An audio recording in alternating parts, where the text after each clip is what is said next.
ట్విట్టర్లో మీరు ఒక యుద్ధం చేస్తున్నారు.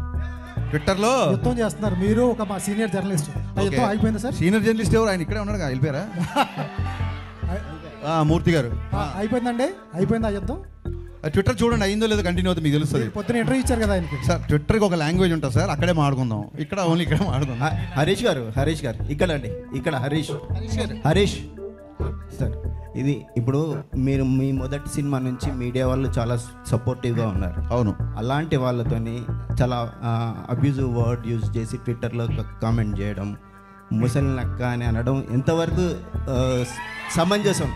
ఇది ఎలా ఉందంటే సార్, ఇది ఎలా ఉందంటే గుమ్మడికాయలు దొంగ అంటే భుజాలు తడుగునట్టు ఉంది. ఫస్ట్ ఆఫ్ ఆల్ మీరు అన్నమాటే మళ్ళీ చెప్తున్నా, జర్నలిస్టులందరికీ మళ్ళీ చెప్తున్నా, నేను నా సక్సెస్ ఒక 60% అనుకోండి, అది ఒక 80కో 90కో 100కో రీచ్ అవ్వడానికి కారణం ఖచ్చితంగా మీరందరూ ఆ సినిమా సక్సెస్ అయినప్పుడు దాన్ని 10 మందిలోకి తీసుకెళ్ళి మీరు చేసిన ప్రమోషన్, ఇందులో డౌటే లేదు. దానికి నేను సదా ఎల్లకాలం మీకు రుణపడి ఉంటా.